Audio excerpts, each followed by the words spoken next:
Thanks for your support as a channel member, Anna Frederick Samuelson. Well, folks, this is going to be a summer with a little bit of a difference. Normally, this would be a transfer special, but obviously, we know what the transfer is. We already did it. Kylian Mbappe is in for £250 million. There is no money left at Manchester United, probably forever. We'll try and sell a few players, but there's not going to be much in the way of transfers. However, what we have got going on is the new style FIFA Club World Cup.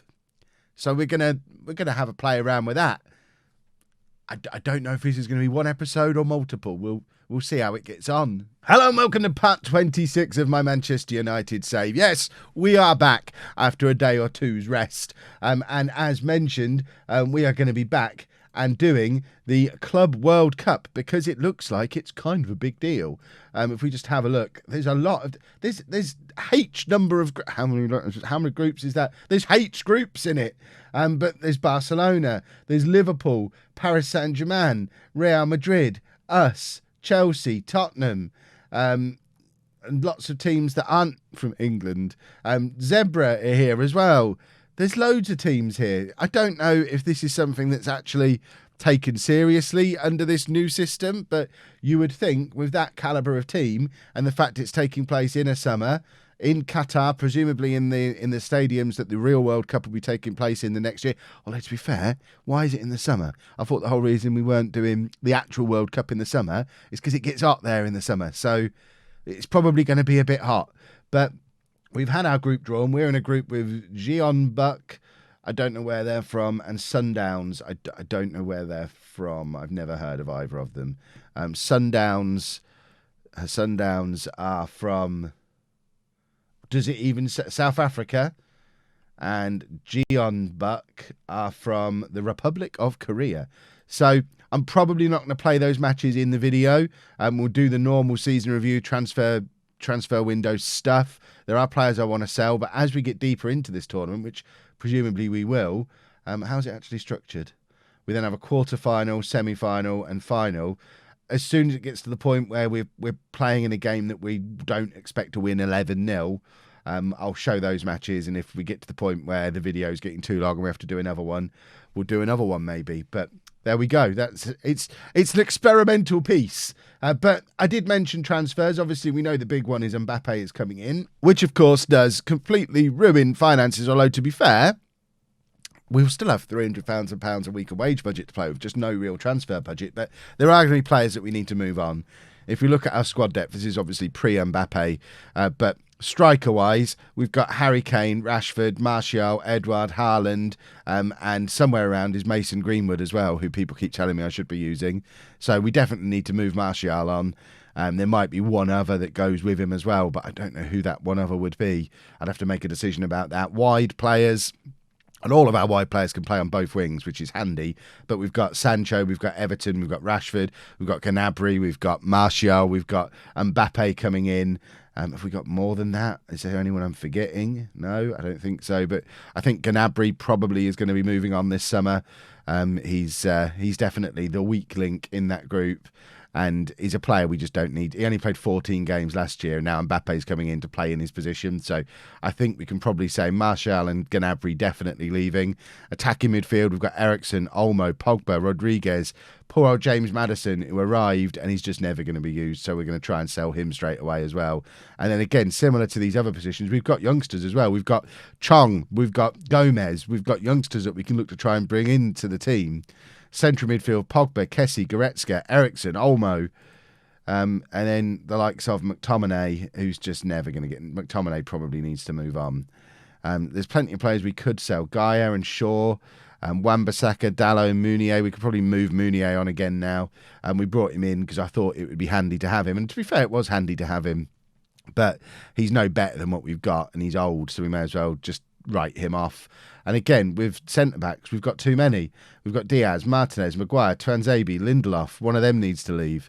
There's lots of clearing out that needs to be done. But first, we eagerly await the arrival of Mbappe because he's just going to be fun. having him arrive. I'm very much looking forward to it. But first, we have the end of season awards. So this is the overall best 11, which, as you can see, is, I mean, it's pretty much the team that we played this year. De Gea in goal, Gaia, Maguire, Diaz, Wan-Bissaka, Kessie and Pogba, Rashford, Rodriguez, Sancho and Kane as the overall best 11. That looks about right. End of season awards, Gaia winning player of the year, Wan-Bissaka runner-up, Diaz third. Interesting. Shows how much we rely on our fullbacks in this system with the two inside forwards tucking in. And just defensively, our three best players have all been defenders. Goal of the season was from Paul Pogba. So let's have a little look at our goal of the season. He did score some stunning goals this year, so I don't actually remember specifically which one this is going to be, but I dare say it was rather good.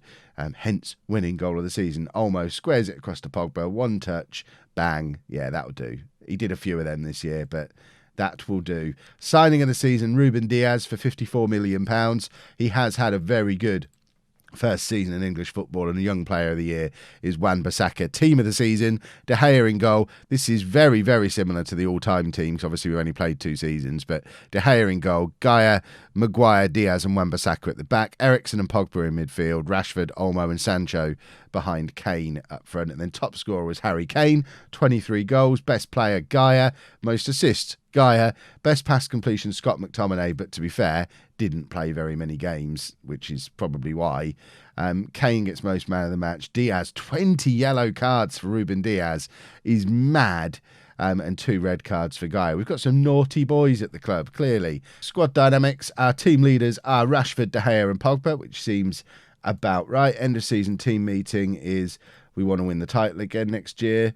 Wan-Bissaka and Romero and McTominay thinking we maybe can't, which is weird considering we just have. End of season break is fine. In fact, that's the one that tells us how much of a season players have missed, doesn't it? So Tuanzebe missing a quarter of the season with a broken ankle. Gnabry missing a lot of games as well. Madison as well was out for a long time. That was before we signed him. That's why we couldn't sign him back in the summer. And I think if he hadn't have had that injury and he had have come in the summer, he'd have had more of a chance of forcing his way into our team. Champions League Golden Boot Award. Is this top scorer? Wow. So Marcus Rashford was the top scorer in the Champions League this year with just 6 goals, which seems really low.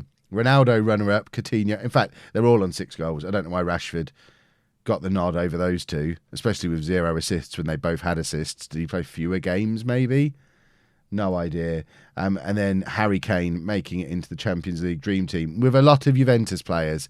I mean, I feel a little bit better about losing to them in the final when you see that clearly they had the best team and the best players, and yeah, we need to catch up to their standard. De Gea won best goalkeeper in the Champions League.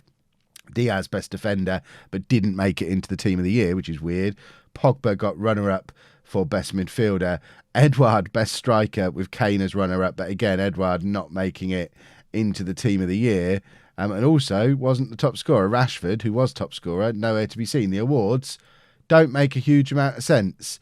FIFA World Club Cup draw. Yes, I'm looking forward to it. Yes. Continue to sign a number of young players. Yeah, but that's because I'm great. Yes, we are stockpiling players. Yes, I mean, this is why I don't do press conferences. There's a lot of English teams at this World Club Cup. I guess that's because there's been a lot of English teams make it to recent finals in the Champions League. I don't know why Chelsea are here. Is that from winning the Europa League? But then we won the Europa League and didn't qualify until we got to the Champions League final this year, and presumably Spurs are in for getting to the final the year before. So I don't know why Chelsea are here. Unless are they current holders of the World Club Cup, maybe? No, they can't be. Why are Chelsea here? Someone let me know down in the comments. Yes, I mean, can we just... Is this nearly done? There we go. Right, now we wait... Oh, thank you, Marcus. Now we wait for Mbappe. Well, there you go. He's in. Kylian Mbappe is a Manchester United player on £500,000 a week, which, for context, only £100,000 a week more than Alexis Sanchez was earning when I arrived. 5-star current ability player, best striker at the club, best winger at the club on both sides, best player at the club, best player in the world. Kylian Mbappe is in. And there you go. We've boosted shirt signings by bringing him, shirt sales by bringing him in. It's a record transfer for us, a record transfer for English football, beating our own record, doubling our own record for Jadon Sancho last summer, and also the most expensive French player beating his own record. Now we need to work out who to sell. Not that we need to. A little bit of transfer news then. We have... Oh, lost that screen. We have sold James Madison at a profit. He officially becomes a good piece of business. He's gone to Spurs for 30 million after we bought him for 29 million and didn't pay him. That's how you do business. My director of football has brought in a youngster, a 15-year-old Welsh winger from Cardiff for £4 million. I hear Welsh left wingers go down quite well at Manchester United. Although Daniel James didn't really work out, did he? Is he Welsh? I know he came... I'm sure he's Welsh. But this one might be the new Ryan Giggs. Who knows?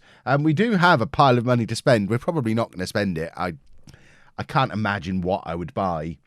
But we have made it through to the quarter-final of the Club World Championship by beating Sundowns 3-1 and Jeonbuk 2-0. As you can see, a little bit of rotation going on in there. Haaland scoring. Mbappe did play in both games and was not very good. So hopefully that will be just a case of him needing to bed into the team. Interestingly, if we go all the way back here, the media think we've already won this tournament that we're now into the quarter-final of. FIFA Club World Cup champions Manchester United. So it seems it's written in the stars and we don't need to bother trying, which is just as well because we have Chelsea in the quarter-final after I asked, why are they here? So I guess we're about to find out. I mean, where did they even finish in the Premier League? 6th. Why are you here, Chelsea? Right, let's have a little look at Mbappe in action for the first time then. It's the Club World Cup quarter-final, and we're going with De Gea in goal, a back four of Gaia, Maguire, Diaz and Wan-Bissaka, Pogba and Eriksen in midfield, Sancho, Olmo and Mbappe behind Harry Kane up front. We've got Mbappe and Sancho on instruction to swap over during the match as well. Mbappe might be better off as a winger out here. He doesn't really suit this wide position we've signed him to play in. He'd be better there. So I am toying with the idea of switching things up to like a 4-2-4, have Sancho on one side, Everton on the other, with Mbappe and Kane up front, which could be a lot of fun. But if we can get Mbappe into this system that we know works, that would be my preference. So let's see how we get on against Chelsea, showing off their new signing up front. So let's go out there, give these fans their money worth. No, let's pick up where we left off in the last game. That's what we want to do. We want to go out there. We want to play well. We have laboured a little bit through the first couple of matches in this competition. We've left a few of our key players at home because it was a 23-man squad. I say a few. The main one who's not travelled is Luke Shaw. So we need to look after Gaia a little bit. It was thinking about it, I probably should have left Gnabry at home, who has come and brought Shaw, but I didn't. And I brought Haaland because I wanted him to play in those early games. So again, I think we've taken the early rounds a little bit more as pre-season friendlies and practice games than the other teams in it have taken it, because there's been some big results with some big players like Barcelona winning 8-0 and Messi scoring multiple goals and things like that. And we've not really been doing that. So I hope that means Chelsea are going to be tired and we should be able to find a way past them. I mean, even if they're not, we're better than Chelsea. We've just won the Premier League. They finished 6th. So how are they winning? I don't understand. Are we going to get knocked out of this thing in the quarterfinals? Because that would be pathetic. After everything we've done, getting to the Champions League final, winning the Premier League, looking so good all season. I know it's been a long season, but I've deliberately rested our players in the early rounds of this competition to try and avoid this situation. But doesn't seem to be working so far. I guess the one advantage if we do get knocked out is that they might actually get a little bit of a holiday, because we've gone right from the Champions League final, which was in early June, I think, had maybe 10 days, came to play in this. Even if we get knocked out of this now, we're due back for pre-season training tomorrow. So there's going to be, I mean, this team haven't had any kind of break. So it's going to be interesting to see what happens in this coming season. And then they're going to go in and play the World Cup.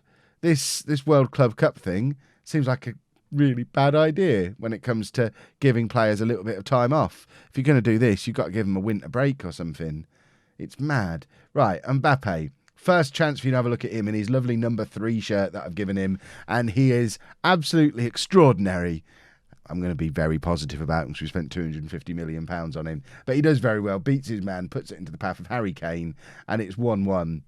And yeah, the reason he's in the number 3 shirt, auto pick shirts, wanted to give him number 25, which didn't seem right for a £250 million signing. And the only number that was available in the 1 to 11 was number 3. So he's got number 3. I would have given him number 250, but the game doesn't let you. But, you know, really put the price tag on his back so people know what to expect from him. But I think number 3 is cool. It's got the potential to become an iconic number for him over the next 10 years or so here at Manchester United, because we're going to get 10 years worth of value out of him. But now we've got Sancho coming down this left-hand side and just sort of runs straight into a Chelsea player. But at least we've found a way back into the game. We're, as usual, controlling things for possession, had more shots than they've had. We just need to make sure we're tucking away our chances and not getting hit on the counter-attack the way Chelsea already have once and nearly did again then with a ball over the top. And we need to be a little bit more alive to that because it's caught us out twice now. And luckily, with De Gea in goal, we only got punished once. Right, half-time team talk. Passionately, we've been the better team here. Keep doing what you're doing, all that kind of stuff. We're only allowed to use 3 substitutes in this tournament, which seems a little bit unreasonable. Again, looking back at the old version of the Club World Cup, you were allowed to make 7 substitutions, which allowed us to not take it quite as seriously. I think, obviously, with the reshuffle of this tournament, the idea is that clubs start to take it a little bit more seriously and don't just include the matches as part of a summer transfer special, but not yet. I'll look at that from Sancho. That's brilliant. Forces the save out of the Chelsea keeper, and now we've got a corner, and it's going to be, who is that? Olmo to take. Olmo with the corner, aiming for Kane, can't quite get there. Dani Olmo made his debut for Spain earlier on in the summer. Again, no holidays. Made his debut for Spain and scored on his debut, so he is very much stepping up to become that elite level attacking midfielder that we wanted him to become. We're going to take off Sancho, bring on Everton. Again, those two are just going to keep swapping over. Pogba can come off and be replaced by Goretzka as that box-to-box midfielder. That would do. In fact, I say that would do. Gaia is tiring. Diaz is tiring. This is what I mean. Our players are getting super tired. They're playing too many matches without any kind of break. This it seems like such a bad idea. Everton now. If it goes to extra time, that's disastrous. Hopefully, it won't. Obviously, it's going to be quite hot here in Qatar as well. So I imagine that's draining the players as well. And thankfully, we've gone behind again and hopefully getting ourselves knocked out of this stupid tournament, which the more I think about it, the more I talk about it, the more I think it's just a bad idea. Obviously, we don't want to lose to Chelsea. Obviously, it would be nice to win it. The board have asked me to go and win it, which I don't think they've noticed the teams that are in it. I think they're basing that on the old way of looking at things. Oh, yeah, remember how you lost in the Champions League final? Well, the team that beat you there are in this tournament, plus all the other best teams in the world. We expect you to win it. Seems a little harsh. Right, who have we got who can come on in this attacking midfield position? In fact, what I might do is I'm going to bring on Rashford, and we are going to try this 4-2-4 that we talked about. So we're going to swap those over and now tell them to stop. How do you get to player instructions from this screen? It's here, isn't it? I never change player instructions mid-match, but we're going to turn off. Oh, it's already turned off, it seems. None, just to make sure. We don't want to be swapping positions. Where I put you is where you're going to go. So Everton on that side, Rashford on that side, and then swap those two over. So we have Kane supporting Mbappe, and let's go attacking. Let's demand more. Let's make it look like we're trying to win this thing at least. But Mbappe, not great so far. £250 million, 3 games, not been that impressed. And we've got ourselves knocked out of this stupid tournament. Well, at least we get to fly home and have a little bit of a holiday. Yeah, who cares? At least we don't have to think about that anymore. But look, pre-season training starts now. There you go, beginning of pre-season, tomorrow. We literally fly back, start training. Half the team fly off again on international duty. When are they getting a holiday? Thankfully, it seems that losing that game to Chelsea doesn't really matter. A little bit of Connor Stanley news. He's going out on loan to Newport. But we are FIFA Club World Cup champions Man United. And just to confirm it, the board, who required me to win the FIFA Club World Cup, are happy that we passed it. We won the competition. So delighted to have won the FIFA Club World Cup. It's another little trophy for us. Have we got it on our history? FIFA. No, we won it in 2008. I don't understand. I mean, clearly we did win it. Everyone thinks we won it. I've convinced the board we won it. They're concerned that we lost in the quarterfinal, but glad we won the whole competition. Everybody's happy. It's all good. Less good is the fact Barcelona have been chasing Paul Pogba for the last couple of weeks. Most recent offer, £90 million. Obviously, we've just spent 250 on Mbappe. We're not going to let Pogba go for 90. The only problem is he kind of wants to go. And we all know how Pogba.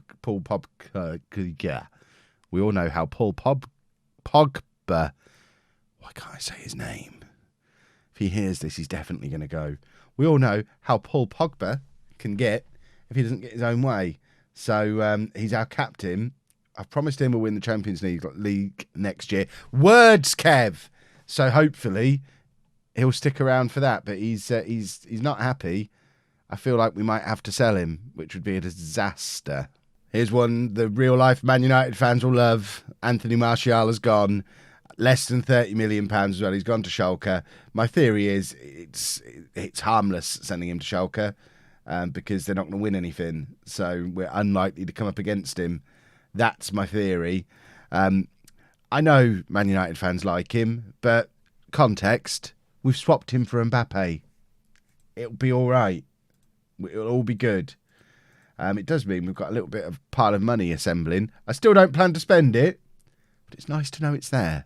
Well, if you were rushing out to buy an Mbappe 3 shirt, don't. The marketing department got on the phone.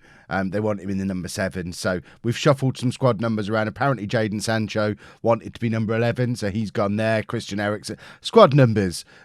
Rashford's gone to 8. We've just shuffled a few different numbers around a little bit, mainly to get Mbappe into a shirt number that's not going to annoy me all season. And Sancho wanted to move as part of it, so he can get the number 11 shirt. And Eriksen wanted 10, so Rashford goes into the 8, vacated by Sancho. The squad number merry-go-round. Everybody's happy, apart from James Rodriguez, who did have the number 7 and has now dropped down to the number 17 that Eriksen had before. That's why we had to move Eriksen as well. It all makes sense. Transfer news. You will have noticed there's been a couple of other players leave. We've had a few players go out on loan. Some of the youngsters.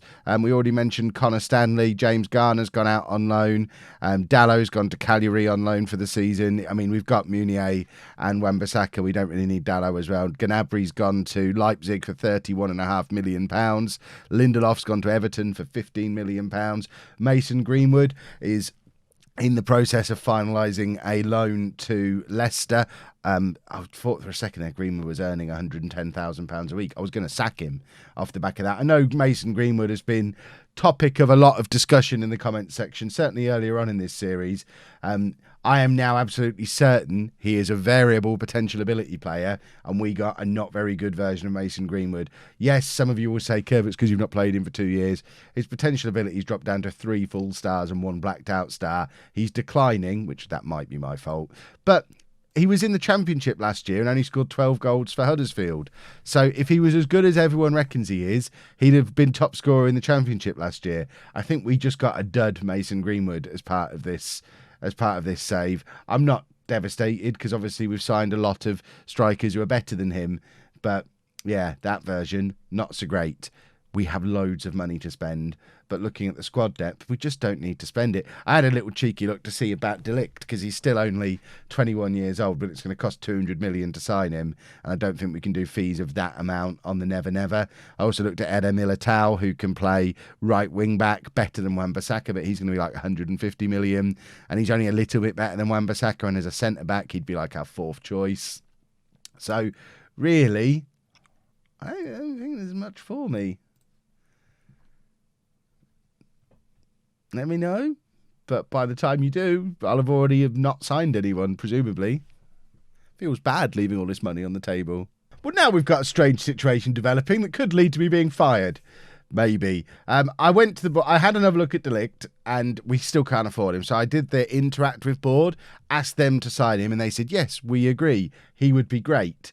But then immediately have come to say they want to block the proposed £110 million transfer. I didn't know anything about that and reckon it's only worth 95 million and want me to either cancel the deal or talk to them.